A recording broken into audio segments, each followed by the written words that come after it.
خوش آمدید کہتے ہیں۔ آج کا ہمارا جو چیپٹر ہے چیپٹر نمبر 13 اور یہ ہمارا لاسٹ چیپٹر اس بک کا، اور یہ ہے معاشی نظام کے متعلق۔ معاشی نظام کیا ہے، آج اس کے متعلق ہم پڑھیں گے۔ معاشی نظام کیا ہے، اس کی تعریفات پڑھیں گے۔ پھر اسلام کا معاشی نظام کیا ہے اس کے متعلق، پھر سرمایہ دارانہ معاشی نظام کیا ہے، پھر اشتراکی نظام معیشت کیا ہے، اور آخر پہ اسلام کا معاشی نظام باقی نظاموں سے بہتر کیوں ہے، اس پر ہم اظہار خیال کریں گے۔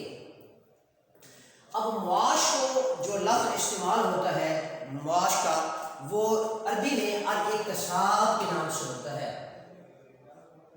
الاقتصاد، معاش۔ اب اس کو اگر معاشی نظام کہیں تو اس کو کہیں گے نظام الاقتصاد۔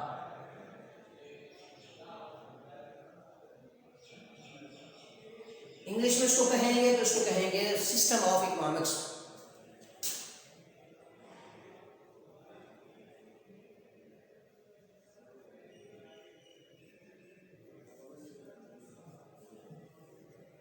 معاشی نظام تو اس میں یہ بات روشن کی طرح عیاں اور وضاحت طلب ہے کہ کائنات ارضی میں حضرت سیدنا آدم علیہ السلام کے وجود مسعود کو جب اللہ پاک نے جنت سے نکال کر اس دنیا کائنات پہ جلوہ فروز فرمایا، تو آپ کے اس زمینی کائنات میں، اس جلوہ فکر اس زمینی کائنات میں ذات مقدسہ، ذات بابرکت نبی معظم حضرت سیدنا آدم علیہ السلام کی اس دنیا میں آنے کے بعد ہی معاشی نظام کی ابتدا شروع کر دی گئی۔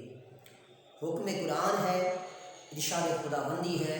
حضرت سیدنا آدم علیہ السلام کو یہ فرما دیا گیا ہے، آدم زمین کے اندر اپنے خزانے تلاش کرو اور زمین کے ہی وسائل سے اپنی زندگی کی جو ہے ابتدا کرو۔ تو حضرت سیدنا آدم علیہ السلام کا وجود بشری جب جنت میں تھا تو اللہ کی طرف سے انوار اور اس کی نعمتوں کی فراوانی تھی، کسی کے کام نہیں تھا۔ جب حضرت آدم علیہ السلام کا وجود مسعود اس دنیا میں آیا تو اس دنیا کے آنے کے ساتھ ہی معاشی نظاموں کی اور نظام کی بات شروع ہو گئی کہ زندگی کے محرکات کو، زندگی کو چلانے کے لیے اور اس میں اپنی ضروریات زندگی کے محرکات کے پیش نظر اور اپنے طلب کے پیش نظر جو چیزیں پیدا کی جانے لگیں، اس کو ایک چھوٹا سا جزوی پر معاشی نظم اور معاشی نقشہ پیش کیا گیا۔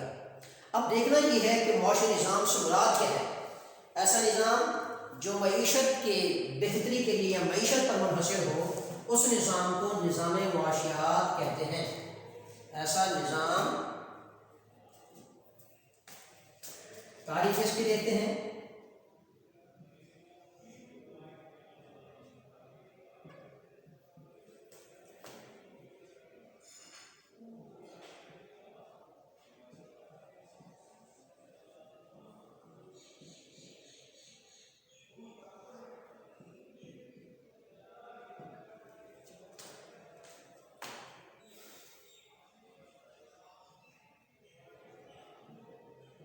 بہتری اور لائے عمل کے لیے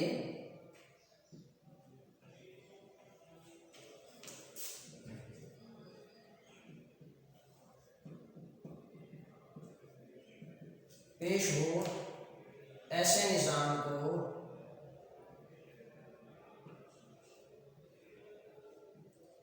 معاشی نظام کہتے ہیں۔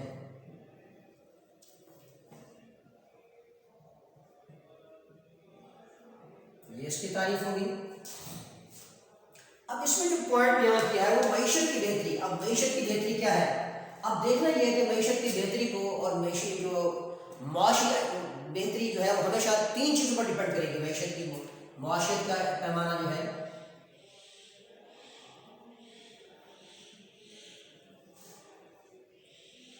کبھی وہ معاشی اشیاء، غیر معاشی اشیاء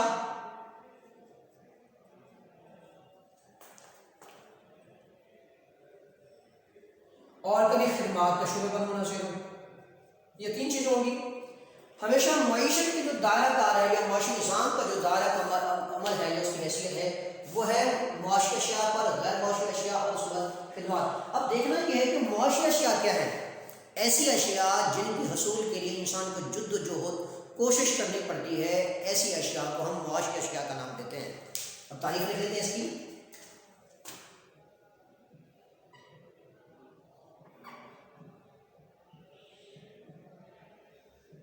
ایسی اشیاء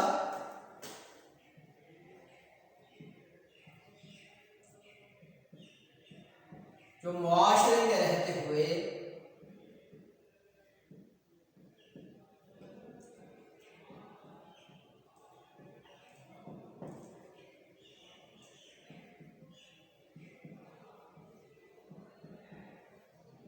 معاشی جد و جہد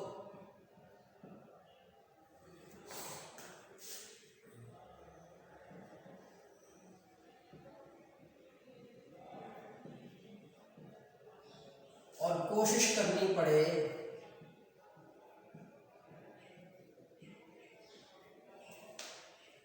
اسے معاشی اشیاء کہتے ہیں۔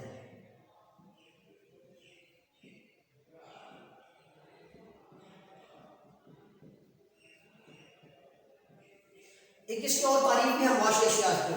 معاشی اشیاء سے مراد ایسی اشیاء جو لوازم زندگی کے لیے پیسہ اور روپیہ خرچ کرنا پڑے، اس کو ہم معاشی اشیاء کا نام دیتے ہیں۔ کیا؟ اس کی تعریف دوسری لکھ لیتے ہیں۔ ایسی لوازم زندگی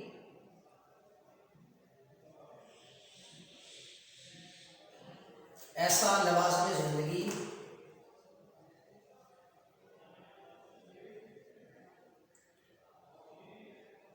لازمۂ زندگی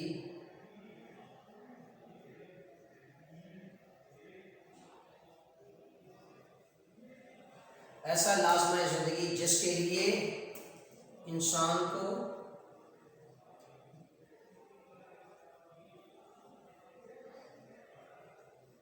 روپیہ، پیسہ اور دیگر وسائل خرچ کرنے پڑے،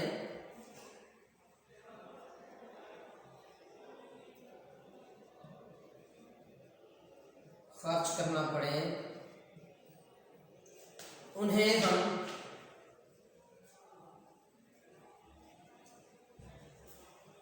معاشی اشیاء کا نام دیتے ہیں۔ اشیاء کا نام دیتے ہیں۔ اس کے بعد جہاں معاشی حیثیت میں معاشی اشیاء تھی، وہاں پر غیر معاشی اشیاء بھی ہیں اس معاشی نظم کی صورت میں۔ یہ تو تھی جس میں معاشرے میں رہتے ہوئے معاشی جدوجہد اور کوشش، اس کوشش کا بدلہ یہ ہوتا ہے کہ جس کی وجہ سے ہمیں اس کے لیے روپیہ، پیسہ خرچ کرنا پڑے۔ ضروریات زندگی کی اشیاء ہیں، اشیاء آسائش ہیں یا اشیاء تعیش ہیں۔ ضروری زندگی کی اشیاء، اشیاء آسائش ہوں یا اشیاء تعیش، اس کے لیے ہمیں پیسہ خرچ کرنا پڑتا ہے۔ کھانے پینے کی اشیاء ہے، پہننے کی اشیاء ہے، کوٹھی، گاڑی، کار، بنگلہ، یہ سب اشیاء تعیشات، اس کے لیے ہمیں پیسہ جو خرچ کرنا پڑتا ہے، یہ معاشی اشیاء کی صورت میں آتی ہیں۔ اب دیکھنا یہ ہے کہ جہاں معاشی اشیاء ہیں اور غیر معاشی اشیاء کیسے ہوتی ہیں۔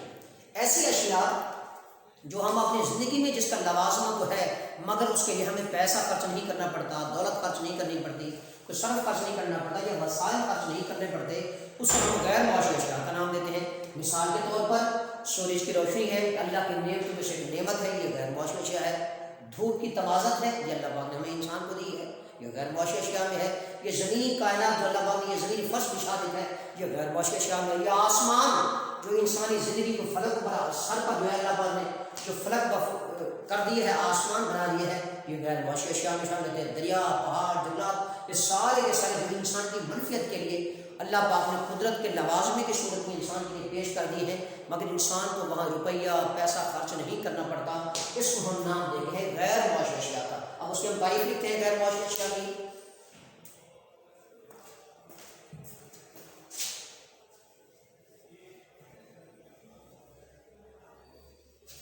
اب دیکھنا یہ ہے غیر معاشی اشیاء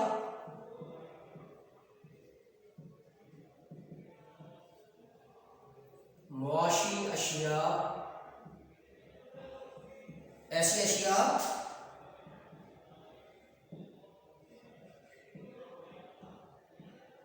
جو لوازم زندگی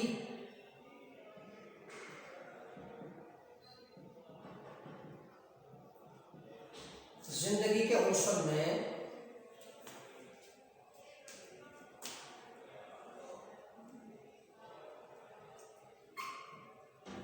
لوازم زندگی کے عنصر میں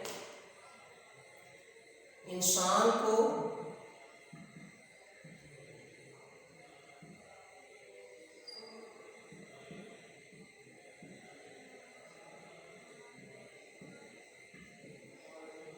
عطیہ کی صورت میں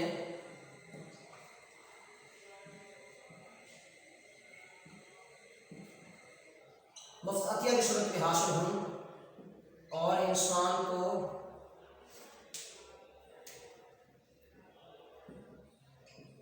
کو روپیہ پیسہ نہ خرچ کرنا پڑے،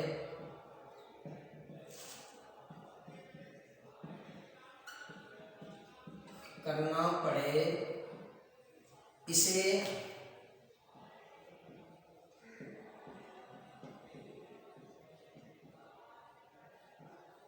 غیر معاشی اشیاء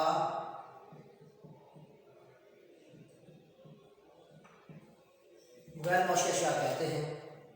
مثال اس کے اگر دیکھا جائے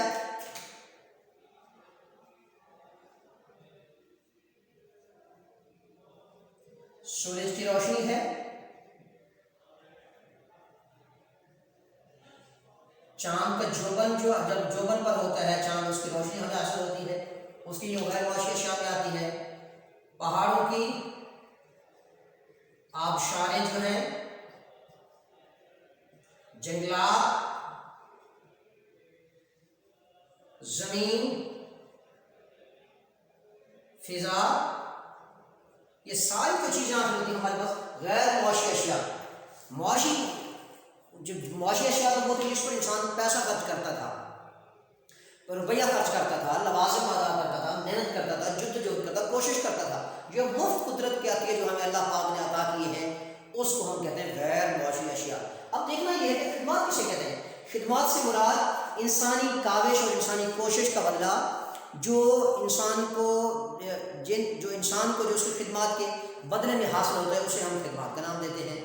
اور جس کے بدلے میں انسان کو صلہ ملے، ایسا انسانی ضابطہ جس کے بدلے انسان کو صلہ ملے، اسے ہم نام دیتے ہیں خدمات کا۔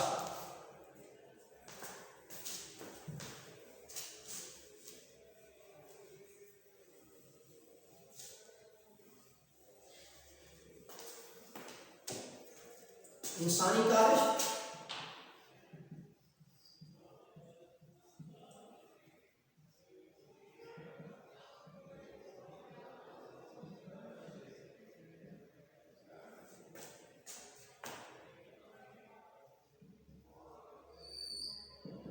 محنت کی صورت میں حاصل ہوتا ہے،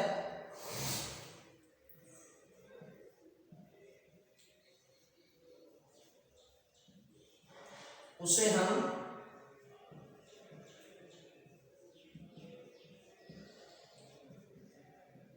خدمات کا نام دیتے ہیں۔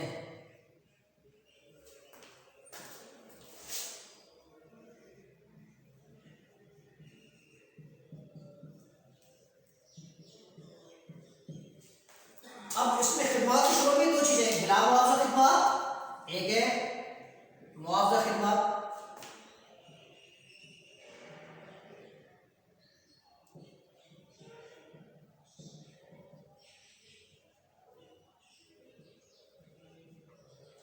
یا انسانی کوشش اور کاوش کے بدلے عاملین پیدائش کے محرک میں جب انسانی کاوش اور کوشش ہو، جو اس کو ذہنی کاوش ہو یا جسمانی کوشش، اس کے بدلے جو مالی معاوضہ ملتے ہیں اسے ہم خدمات کا نام دیتے ہیں۔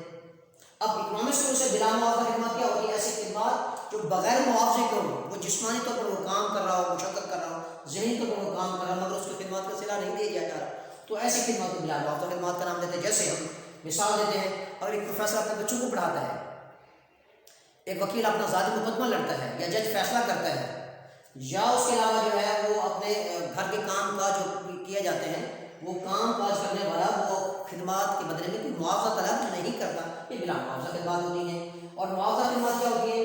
ذہنی یا جسمانی کاوش جس کے بدلے کوئی معاوضہ ملے، استاد کا پڑھانا، پروفیسر کا پڑھانا، استاد کا ٹیچنگ کرنا، اس کے علاوہ مزدور کا محنت کرنا، کیونکہ وہ جسمانی اور ذہنی مشقت کر رہا ہے، اس کے بدلے اس کو معاوضہ دیا جاتا ہے، اسے معاوضہ خدمات کا نام دیتے ہیں۔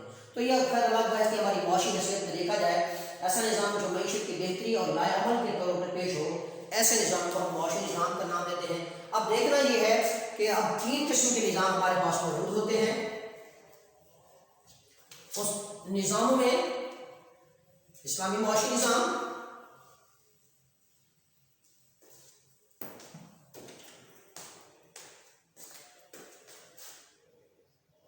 معاشی نظام کی حقیقت کو دیکھا جائے اس کو 3 عناصر ہیں اس کے۔ ایک ہے اسلام،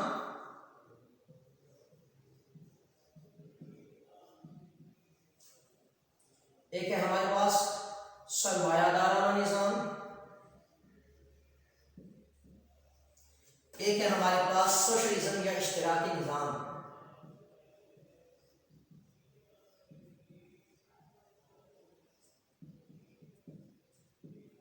یہ 3۔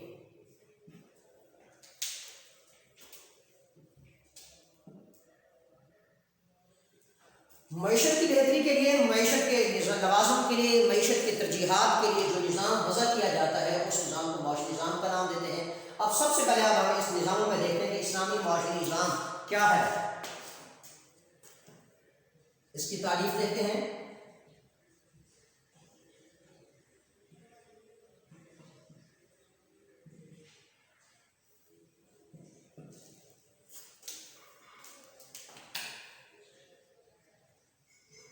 ایسا نظام معیشت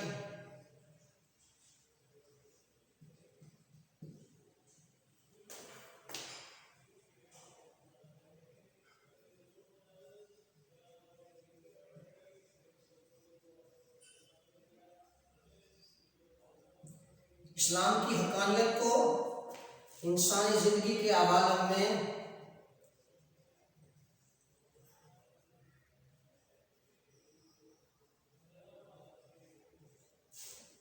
بطور کل کے نافذ کر دے،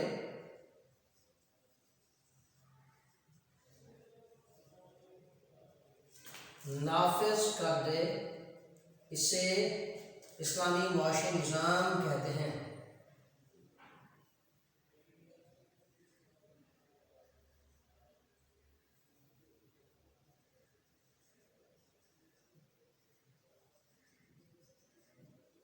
اب دین فطرت جو ہے، ہمارا دین اسلام ایک ایسا دین فطرت ہے جو بطور کل کے ہے، کیونکہ رسالت مآب صلی اللہ علیہ وآلہ وسلم کا فرمان علی شان بھی آپ نے فرمایا، لوگوں میں نے دین کی تکمیل کر دی اور دین اسلام کو تمہارے لیے پسند فرمایا۔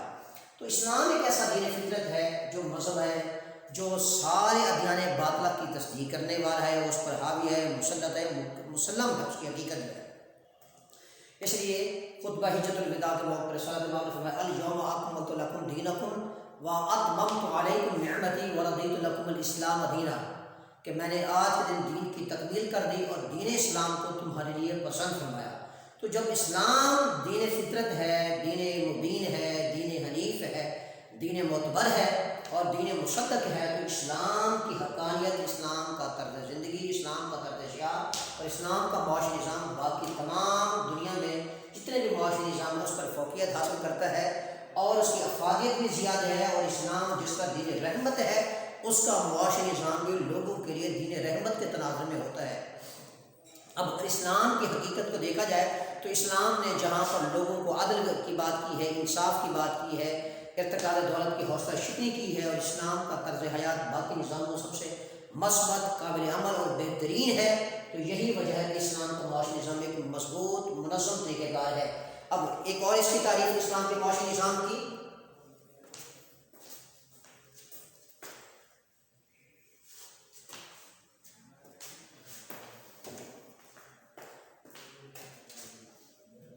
اسلامی معاشی نظام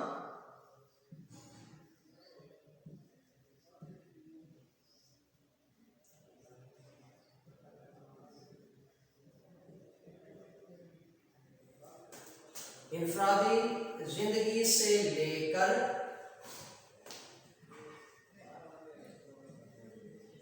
اجتماعی زندگی کے اصولوں تک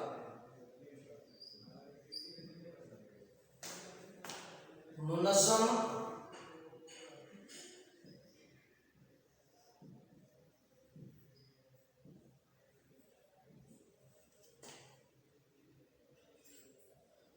قابل تقلید لائے عمل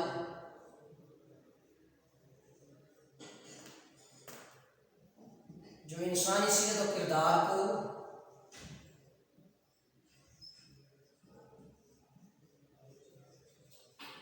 سنوار دے، اسلامی معاشی نظام کہلاتا ہے۔